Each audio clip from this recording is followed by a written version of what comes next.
sounding tinny again. It'll have to be what it is.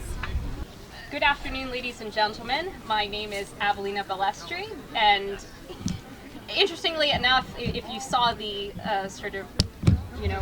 portfolio that was laid out, or who the speakers were going to be, I was the one who got pointed out as the Catholic speaker. I didn't see anyone else pointed as the Presbyterian or the but here we are. My reputation precedes me. So maybe that, I don't know, maybe that could be lined up to be like, I don't know, kicked out of the colony under the penal laws or something. But suffice to say, I am an author. I am an editor as well. I'm the editor-in-chief of a literary magazine called Fellowship and Fairy Dust, which is based off of a lot of the Inklings' writings, but it deals with a wide swath of everything that kind of deals with the arts and sort of education. So it does history and fantasy and literature and media and so forth. So I'm the editor-in-chief of that, and I'm also the author of these books that you see before you. So this is my first book. It was a first book in a Robin Hood retelling series called The Telling of the Beads, Saplings of Sherwood. This book, The Giant Thing, is the one I'm mainly going to be reading excerpts from today, called All Ye That Pass By is the name of the trilogy in process, and it's book one, Gone for a Soldier, and this deals with the American Revolution. These two are poetry books, underloved to the max, so they really need love. Pendragon's Shield and Torn by Grace deal with a little bit of everything in terms of a lot of historical poems, some religious poems, just general mix of content there. So All Ye That Pass By, in brief, is a story that deals with Catholic recusancy in the 18th century in both Britain and her American colonies, and basically across the British Empire at the time. So it deals with a young man named Edmund Southworth, who comes from a recusant Catholic noble family in the north of England, who've fallen on hard times due to the penal laws, due to these various taxes and tithes that they are made to pay. And he ends up befriending General John Burgoyne of later Saratoga fame in the American Revolution. And eventually he is basically coaxed into taking the Test Act, which is, basically joining the Church of England, acknowledging that the monarch is the head or governor of the church in England. And so he ends up in the American Revolution as a British officer on the Saratoga campaign. And, he goes through a lot of conflicted conscience issues in the course of the war, and this is basically his story of, how the war affects him, how he ends up, meeting various real historical characters from the war and being torn by the war in various different ways.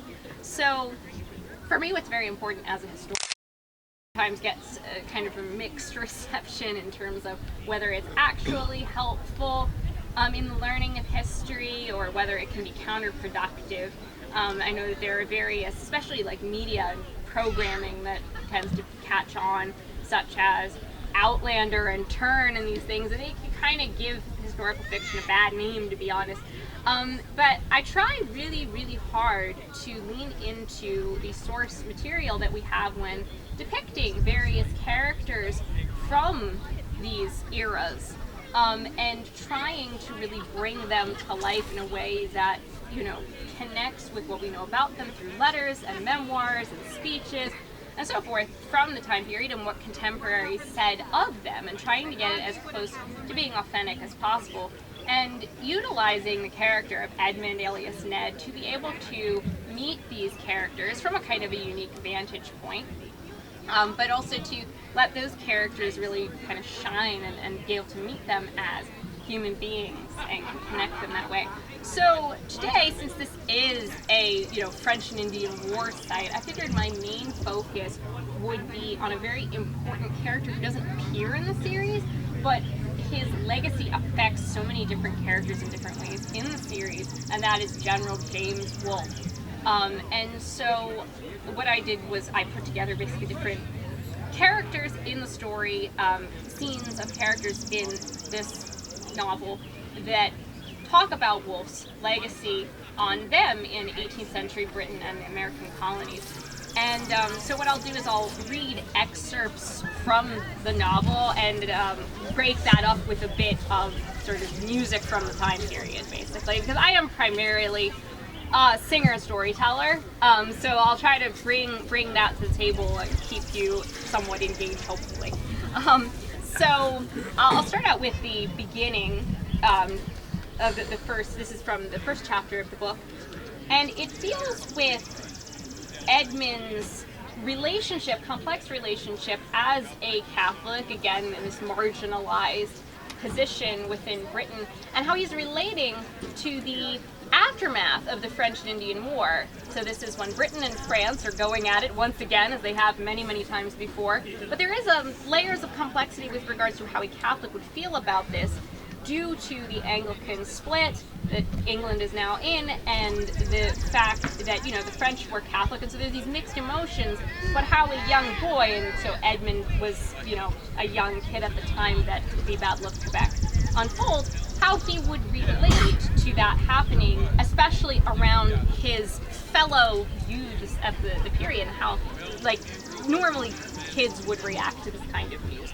So this is a clip of that.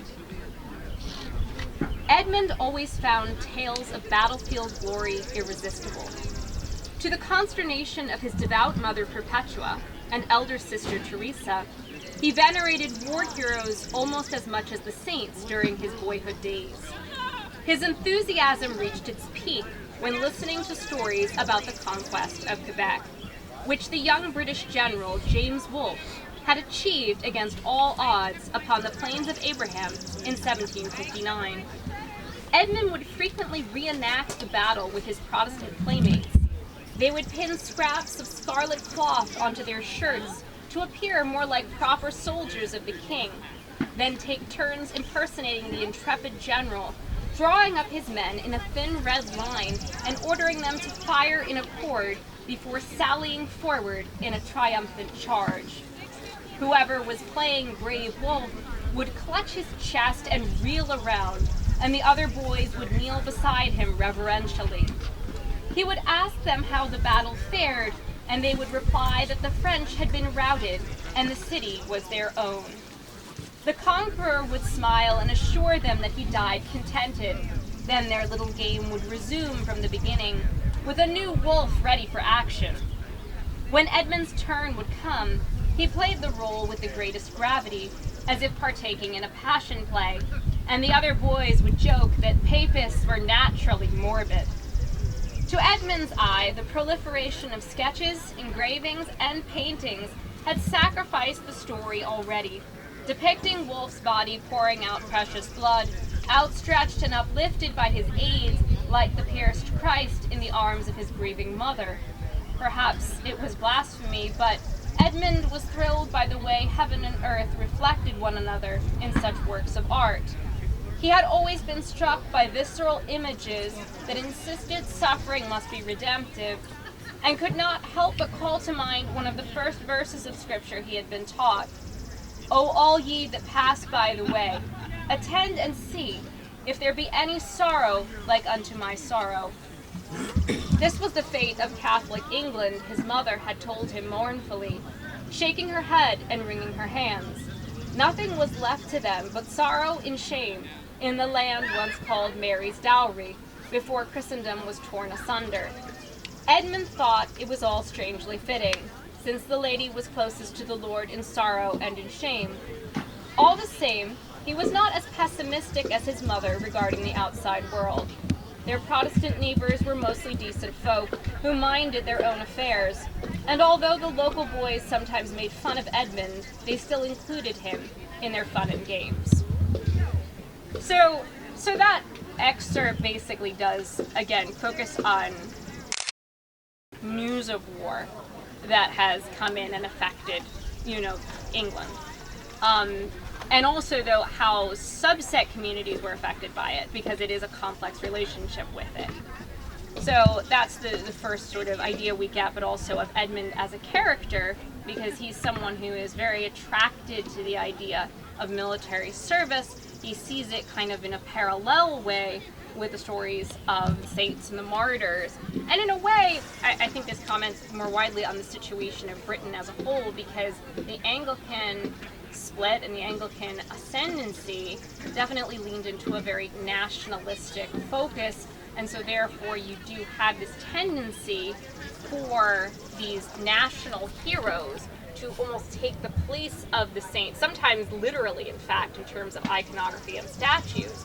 So again, for someone like Edmund, for someone in recusant Catholic families, it's a mixed sentiment, because on the one hand, they are still English, they would still take some pride in this triumph, but they still feel almost like they're exiles in their own land, in their own country. So that is one perspective on it. And this is another perspective from another character, Augustine Nevison, who is a highwayman. And this is part of Wolfe's legendarium, is that he was said to sometimes go out and recruit people who were kind of on death row for whatever crimes, and try, if he thought that they could be of some use to the military, off of death row and get them out to go fight the French or aid him in some way. So this character, who's friends with Ned's family, at this point when he's telling the story, he's finally ended up in jail. But he reflects on a time when he worked for Wolfe briefly, and he reflects the situation that he came from kind of a Jacobite background. Now the Jacobites, a lot of you may probably know this, but the Jacobites were basically those who supported King James II in his line. King James II was a Catholic who got exiled, and so you had these, hardcore Jacobites still, who even after the 1745 couldn't really embrace the House of Hanover very easily. And they remain that way, which is a distinct position from the one Edmund adopts. Edmund wants to see good in the country as it is. He wants to kind of embrace the Hanoverian dynasty at this point, which even the Pope kind of accepted after 1766. So it was kind of the position of a lot of Catholics to kind of just go with what would sort of secure them to a certain extent. But this character, Nevison, he's a hardcore Jacobite, and so he reflects here a little bit about that background, but also about his, memory of Wolfe and some of the things he remembers about him. Yes, we've had many civil wars in this country, and since America was discovered, spilling over across the sea, Nevison sighed. Perhaps it is our punishment for the schism, and we must be man enough to take it. I don't know. But my folk always stood up for the Stuarts, even when they were heretics. I suppose we always had an inkling that they would come around in the end, what with the second King Charles converting on his deathbed, and the second King James banished for his adherence to our faith. Like your people, we took up arms for the first Charles when he fought against Cromwell, and saw his standard bleed when he first planted it. That was a bad omen, and we knew it. But still we fought. It's the way of recusants. He squinted. It must be hard for a young man like you, always to be on the losing side. Ned flushed, then nodded. And yet, we each have an inheritance to uphold in our own manner, Nevison remarked. My parents named me after the saint who brought Mother Church to these shores and converted the tribes of our ancestors. By heaven, what he must think looking down on us now and the changes we have wrought. He shook his head and recited bitterly. It has been found by experience that it is inconsistent with the safety and welfare of this Protestant kingdom to be governed by a papist prince. So says the Bill of Rights. But we must try to find some good in this country, mustn't we? Ned queried, almost more to himself than to Nevison. Surely there is some good left. We must steal it for ourselves if we can, Nevison chuckled. I know, bad joke. I tried it on General Wolfe once when I was in his service. His folk used to be Catholic, at least up to his grandfather's time. They were of old Norman stock, straddling England and Ireland. I said that if his people had bartered away their faith for commissions, I might just steal it back for them, though they didn't deserve it. He snorted at me and said he was content with his ancient stoics, but I think he lied. The outlaw's eyes grew sad. Sometimes I reflect on his poor mother. Poor woman. She lost her youngest son, then her husband, then her firstborn, destined to be the darling of the empire. She couldn't have been very different from my own mother, and I shall never forget her tears when I was taken away from her. All the glory in the world couldn't possibly replace them. He coughed hoarsely, struggling to continue through the congestion. I'll remember that damn man till the day I die. Skinny as a pole he was, and pale as death, always coughing in his sleeve and grumbling about this, that, or the other thing. But God's damn, the man had them by the cartload. I never even saw him in battle, but I could tell easy enough. For often it was a fight for him just to get out of bed each day and keep at his work from dawn till dusk, rushing about with more energy than it seemed his puny form could hold. But he always managed. And he knew a good horse, and he knew a good dog, and he knew a good man to have at his side and in his king's service. He winced. And I am haunted by the thought I could have won him over with the right word. Instead, it was death that won him over. But his death was for the nation, Ned reminded him. He was a martyr of a kind. Your father was far more a martyr, far more a sacrifice for the nation, though he never shed his blood, Nevison replied. A white martyr, aye, but he suffered for the faith in so many ways every hour of his long life. Less glamorous, perhaps, than a quick finish on the battlefield, or even a slow one on the scaffold, but that perhaps makes it more noble. He gazed at Ned tenderly. I don't think your dear mother fully realized how blessed she was with him, and how blessed she is to have a son who shared so much with him. She thought I was more heroic somehow, but that's never been the case. Your father and I, well, we just went about things differently.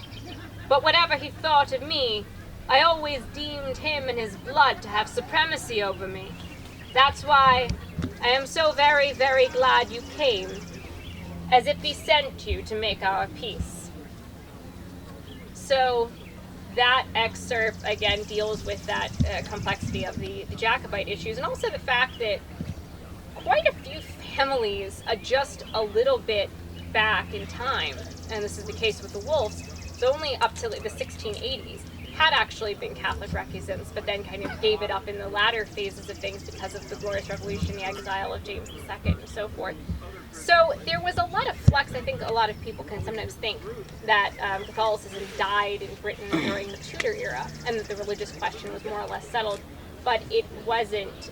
There was still a lot of families that were in flux, and there was that kind of sense, again, of divided loyalty. And in the case of Ned's father, what's being said there is that Ned's father was more like Ned in trying his best to kind of integrate good within that society and so forth. But it was a struggle for him on a day-to-day basis. That's why he's saying he was a white martyr, which means one does not shed their blood, but one who is sort of struggling and suffering and sacrificing in other ways. So for Nevison, even though he clearly admired Wolfe and worked for him and so forth, he still views Ned's father, Francis, as having been of a higher caliber because of the nature. That is another excerpt about it. To break that up, I'll sing a song because these excerpts keep boring. But, so, I'll sing, my drum is working well, which I think I will actually put water on it, just to make sure it's not going to thin you out. I'll sing Brave Wolf. Since we're on the topic of Wolf, we might as well sing Brave Wolf, so we're going to do that.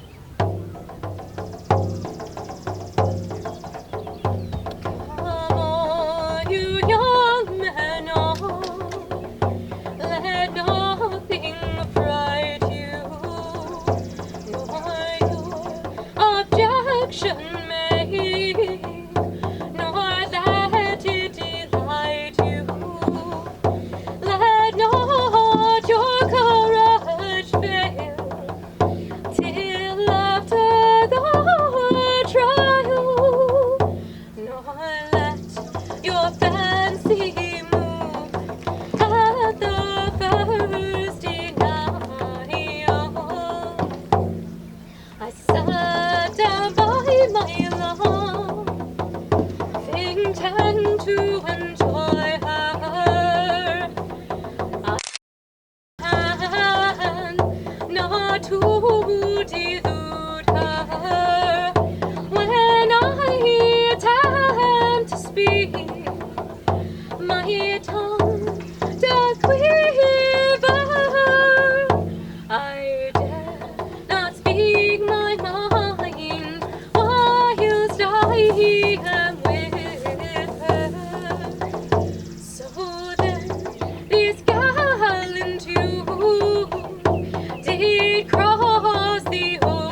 breathing. Return to breathing. Oh, I dare not go there, Henry countered. Your father would say it ain't fitting to be repeated on church property. Besides, some folks say the author of the piece, Sergeant Ned Botwood, had hard luck over his jesting. God sent a musket ball to cleave his heart in two for his vile tongue, so the Frenchies were quick to claim. There will be no cannonball. Oh, we can't trust anything the Frenchies say, Jack protested. And as for father, well, I'll be gone for a soldier any day now. I'm not a little boy who needs his ears to be covered around army talk anymore. Ha!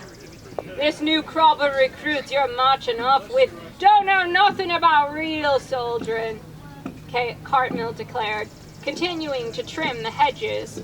I was mustered upon the plains of Abraham, you know. Tell us about meeting General Wolfe again, Ned requested.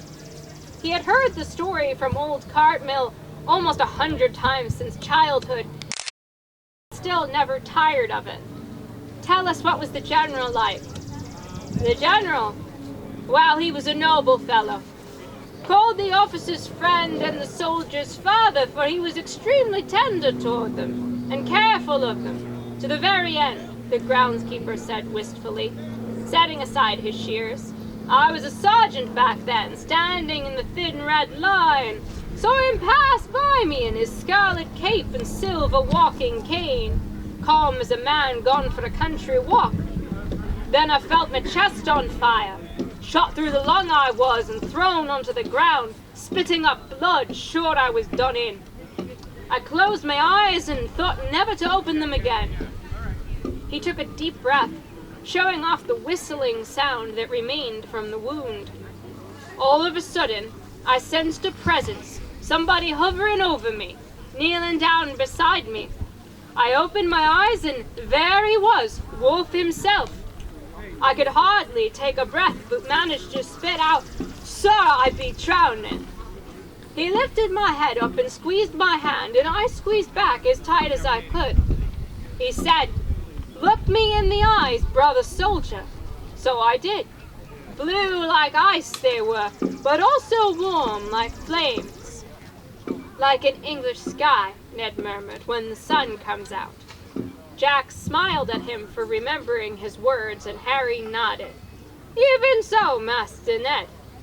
His hand was the same, cold to the touch, yet the touch warmed me nevertheless. So help me, I'll never forget the way he looked at me. For he really did see me, you understand. He saw right through to me. Then he said that I was brave. I'm brave to stay here after that. They said artillery demonstrations. They're having artillery demonstrations, Okay, so... as long as they're not trying to just hurry me up. No. They're not even shooting at you this time. It's okay. Then he said that I was brave, and he ordered me to fight to breathe, fight to live. You have good years to come, he told me, and promised there'd be a promotion for me afterwards. I even took the time to pass on the message to another officer, in case he should be slain in the fight. I thought, no, he will not die. No, he must not die. Harry ran his sleeve across his eyes. He said, take heart, brother soldier, and remember me. I was puzzled by that last part. Everything was fading for me. Last thing I felt was him patting my hand, and then he was gone, and so it seemed was I. When I next woke up, I was in a hospital tent, with my chest all bandaged up. They didn't know if I would live or not, but I knew that I would. The general had given me a reason to. And then I heard the battle was won, but he was gone. Gone for good. He had died as he lived, with his face to the foe. And every soldier that received the tidings was beyond consolation, for we loved him beyond measure, and I cried myself to sleep. Ned felt a lump in his throat at the end of the retelling. He felt somehow that he had met Wolfe himself and shared in the loss. So again, that's on a real account of something that Wolfe did, and it shows his personal touch that was such a hallmark of Wolfe, and why he was so beloved by so many people in the military. You know, he had that personal touch that managed to really draw people to him and made them feel like he saw them and he understood them.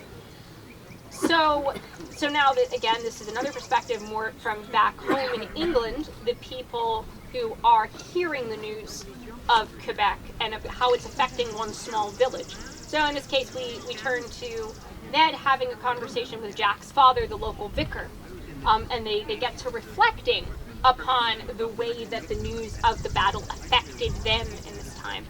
Is it evil in your eyes to try and prevent more civil wars in this country? To struggle to make a compromise stick? And to hold at bay atheistic notions coming over from the continent? The vicar demanded. Yes, I am a servant of the settlement, and have labored my whole life to continue implementing it, because it has brought peace to this land and given Englishmen a manner in which to be Christian, without being sucked under by the depredations of Europe. Peace for what price? Ned queried. The price of trappings, for whatever they were worth, Randall replied. At the core we are still Catholic in the truest sense, which is not dependent upon union with Rome. Perhaps it is not who heads the church which constitutes the Christian life, but rather simply living it. That is the universal struggle amongst all the faithful, to live it. Father lived it, as you know, Ned reminded him. You say you respected him, and yet you would have me break the vow I made to him on his deathbed. Edmund, the vicar said softly, no one can reasonably deny that your father was a good man, but I believe his attachments were unworthy of him, because they proved contradictory in terms of allegiance. In consequence, your vow to him and your desire to be a patriot are at odds. And what in my father's life, spent in philanthropy amongst his own people in his own country, could be called contradictory? Ned snapped. Tell me he was not a patriot to my face. Randall was silent. Ned exhaled and remained quiet for several moments. I remember the day the news broke about the conquest of Quebec. Do you? The vicar pressed. You were a tiny thing then. One of my earliest memories, I fancy. Our neighbor, Mr. Harrison, came to the house weeping. His son had already been killed in the defense of Fort William Henry, and we thought at first he had lost the other one, like poor Mrs. Simmons. I'm afraid that man has had a train of bad luck from birth, Randall remarked. His wife ran off with a charlatan, his son became the victim of a massacre, his monies were sunk in Boston Harbor, along with the shipments of tea, always overly emotional, wearing everything on his sleeve and shedding copious tears after each catastrophe. He was lucky to have your father as a friend to help him bear such misfortunes. I think he would have done away with himself otherwise. One of Father's last acts was to lend him money to tide him over after the so-called Tea Party, Ned recalled. But when news about Quebec came, it was Harrison. It made Harrison... Let me repeat that sentence. But when news about Quebec came, it made Harrison seem almost transformed. Yes, he was weeping, but his eyes were shining like orbs when he announced a great victory had been won upon the plains of Abraham. The strange name charmed my ears even then. Father asked anxiously if his son was all right, and Harrison said that he had indeed survived, but he was weeping for all of the youths who had not. Aye, weeping for General Wolfe, slain at his station. He cried so bitterly that Father embraced him, and Tessie, who was watching them along with me, started to cry too. Then I joined her. What a strange moment that was, but mirrored up and down the country. We were all one then. Indeed, the vicar croaked. Then you came riding up later in the day to tell us the same news. Part of my job, making sure everyone hereabouts was informed, he said. Your throat was hoarse and cracked during certain words, like when you said Wolfe was dead. I remember that part the most clearly. Then Father asked you into his study for a drink. It had been a long day of reading things aloud from the pulpit and shouting things at people's windows, Randall reminisced. It looked as if you'd been crying like the rest of us. As I said, it had been a very long day.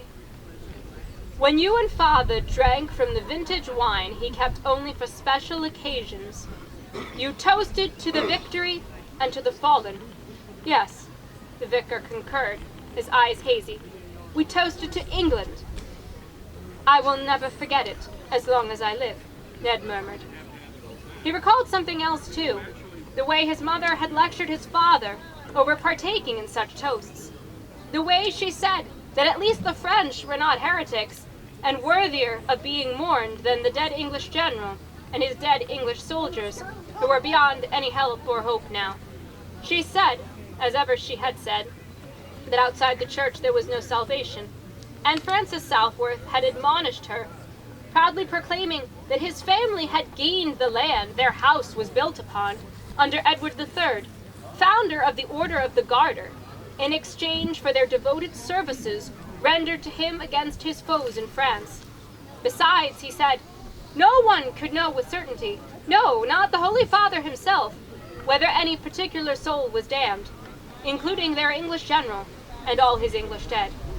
Then Francis said that if the reports were true, Wolfe had used his dying breath to offer God praise for the victory, while the ground upon which he lay shook from the booming of the big guns. Couldn't they have shot one then? Come on. Okay. That, the Southworth patriarch insisted, was keeping faith with an older custom, one stretching back to Henry at Agincourt and far beyond it, when Catholic Englishmen up and down the centuries, tragically scrubbed from memory, had chanted the Te Deum and received white hosts upon trembling tongues. No matter if everyone else forgot, no matter if his own household lost hope, Francis vowed he would never forget England as she was seen from eternity, still the Blessed Lady's dowry, priceless wealth worth defending. I remember you and Jack as mere infants pretending to be soldiers under Wolfe's command, the vicar remarked. And when you were older and your voice crackled with young manhood, I caught you playing with swords, and scolded us for it, Ned recalled. Yes, of course I did, for it was not lawful for you, he sighed. But it did prove your pluck. You were not as belligerent as Jack, but never shied away from him either.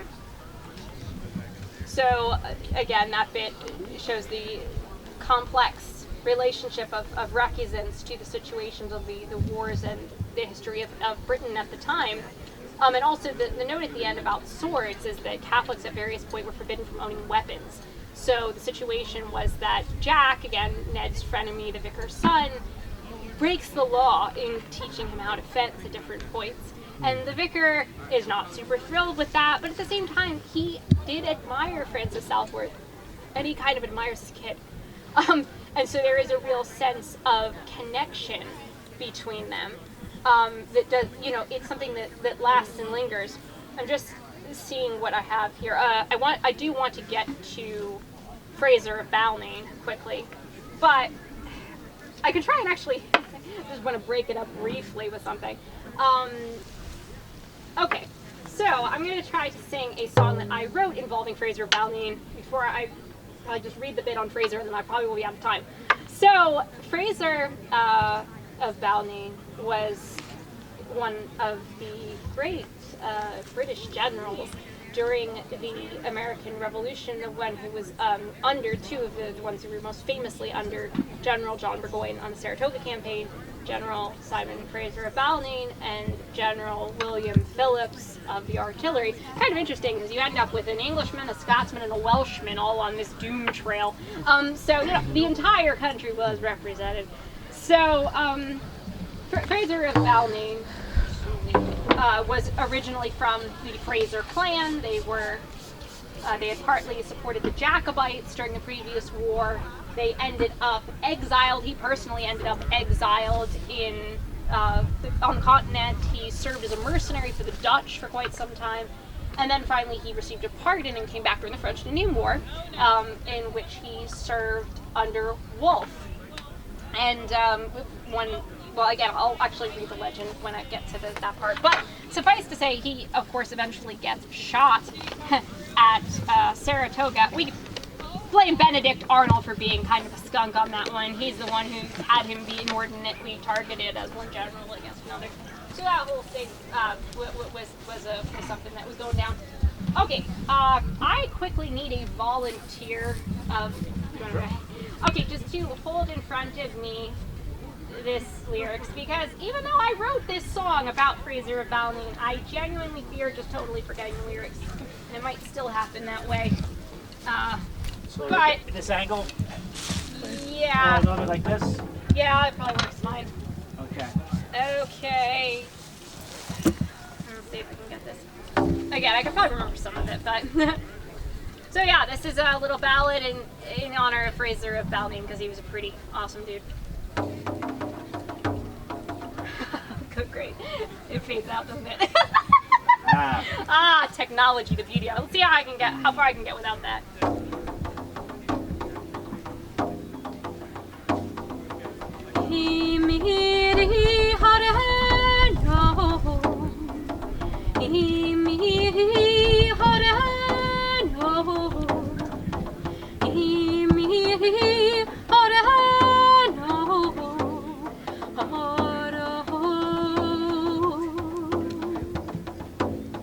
They cannot keep you in your place, Fraser of Balnain.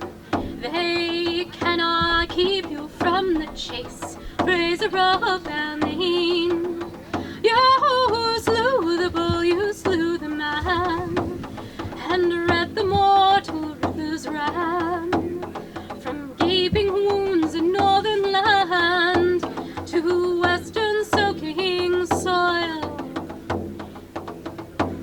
They say you're from a clannish race, Fraser of Balnain, with the masks forever on your face, Fraser of Balnain. 3 hearts you keep within your breast, like treasures buried in a chest. The leaders that you love the best, 2 generals and a royal.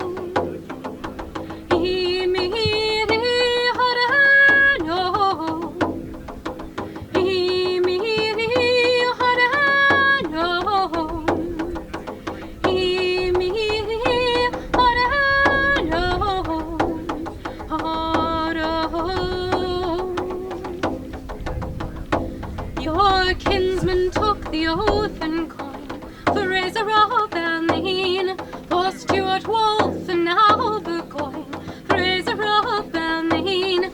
Each man seemed like the rising sun, but they have failed you, everyone. But now the twilight hour is come, and you are scorched by stars.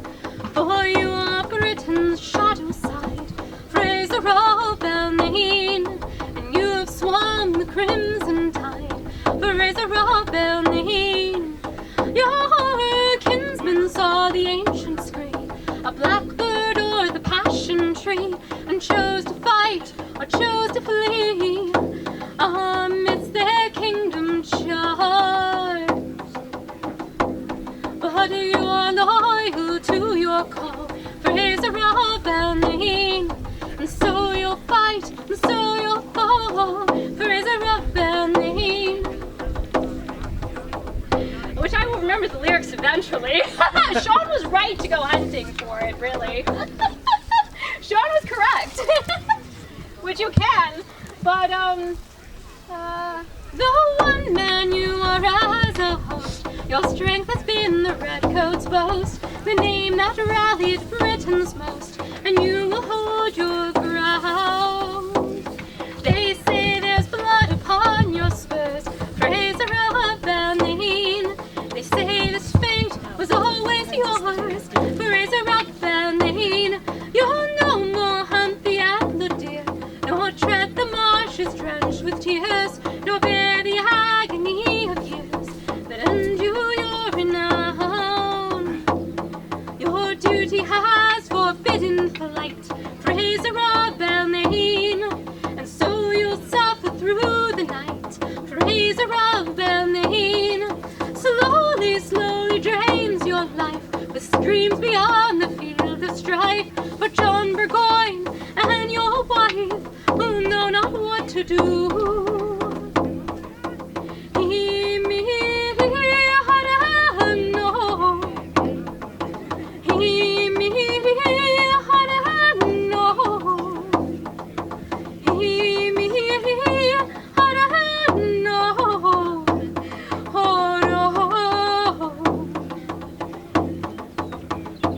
Fatal ambition of a friend, Fraser of Balnain, brings your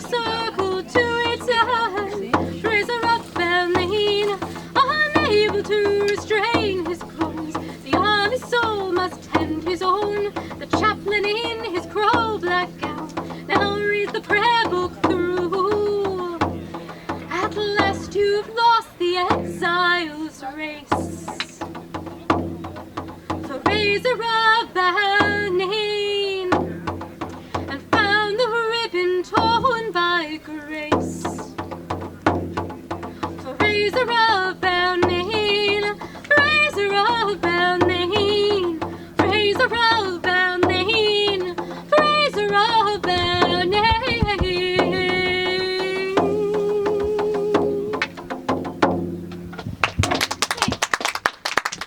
So, we go back to the fort dock. Fort Loudon. There we go. I'm just gonna scroll it up there, find where he is. This is also based very largely on primary sources regarding experiences with Wolfe and the primary sources involving Wolfe's death. So, here we go. Oh, by the way, this is supposed to be in a tent. Sorry about that. This is in a tent. No, sorry, I just confused that worse. This is not in a tent. It was originally in a tent when I first wrote the scene. It is now in a house in a building. It's at an officer's party, a British officer's party. And General Burgoyne is there, and General Fraser is there, and General Burgoyne has had too much to drink, and he's crashed out on a sofa, essentially.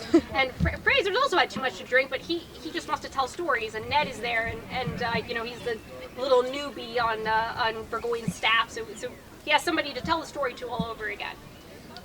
I never said it was I who befuddled the sentries. All I said was that a Fraser in the General's boat with characteristic quick wits and an admirable fluency in the French language tricked the sentries into thinking we were their own. And we all know how you love to show off your flair for linguistics, Burgoyne noted. French, Dutch, German, and that rustic Highland tongue of yours. Now, as you know, there were many Frasers in the King's livery then as now, lacking not in education, Fraser reminded him. Yes, and many Simons, Burgoyne sighed. Just so. But of course, Wolfe was taken to heart by our kind in a special way. How so, sir? Ned queried. We've always had an affinity for chiefs who lead by example and get their own hands dirty, Fraser stated. Such a man was the young general.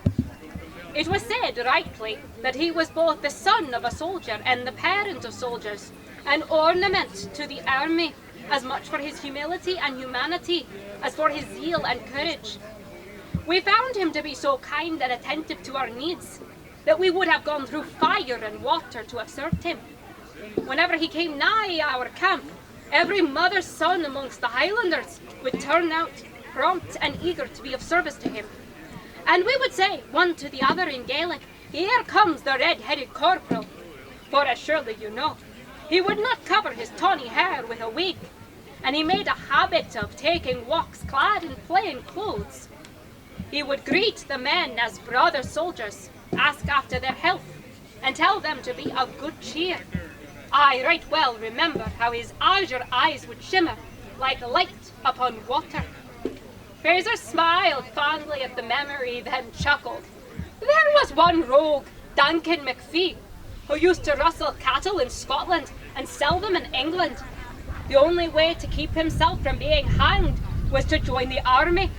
But he proved his worth as a fighter, and Wolfe promoted him, firstly as an orderly, and later as a sergeant, never to be broke. So McPhee took it upon himself to act as General Wolfe's bodyguard when he went out walking. But since McPhee only spoke Gaelic, he could not take orders without the assistance of his fellow sergeants. It was sheer mayhem, but no one could make him budge from the general's side, not even the general himself. Ned smiled briefly, then grew serious.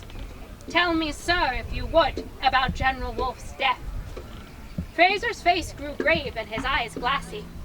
He was wounded in the wrist and quickly bound himself with a handkerchief. Then he received a shot in the belly, but stayed on his feet. Not long after, however, he received a shot full in the chest. He staggered, not wishing his soldiers to see him fall. The young volunteer, who helped him off the field and laid him in his arms, reported that the general smiled at the sight of his own blood. My dear, don't grieve for me, he said, for I shall be happy in a few minutes. Take care of yourself, for I see you are wounded. But tell me, how goes the battle? Then a few officers came over and told him the French had given ground and our troops were in full pursuit of them, even to the very walls. But he raised himself up, smiled again, and said, God be praised! Now I died contented. They say he slipped away without a groan, and the smile never left his face till he died. Fraser's voice wobbled on the last word, and he swallowed hard. Still feels like yesterday, even after so many years. Time takes all, they say, but it will never dull the keenness of that day, in its joys or its sorrows. He paused, then pulled something out of his pocket. General Wolfe made presents to many young officers to remember him by. This was what he willed to me. Edmund's eyes widened at the sight of a small compass in Fraser's palm. Oh, may I hold it, please, even for a moment, he pleaded, before he even knew what he was doing or how much like a little boy he sounded. Fraser chuckled and handed it to him gingerly. No dropping it now. Never, sir, Ned assured, running his fingers along the initials J.W. embossed on the lid and feeling a lump form in his throat. He squinted, noticing an image underneath them. Is that a wolf's head, sir? Fraser nodded, running his thumb over the image as well. He was the head of our pack, you see, leading us in the hunt for red meat. A great and ever memorable man, ever to be lamented, poor General Wolfe. Fraser took the compass back from Ned, and silence settled over the room for a few moments. Then he glanced over at Burgoyne, sleeping peacefully on the chase. Glory in the grave, Fraser murmured. We chased the first, yet stumble into the second, and nothing in this world can save us. He stood up, walked over to the chase, and tossed a plaid blanket over his fellow general. Sleep well, Sassenach. I heard that, Burgoyne grumbled. We sleep, why don't you? And Ned could not help but smile.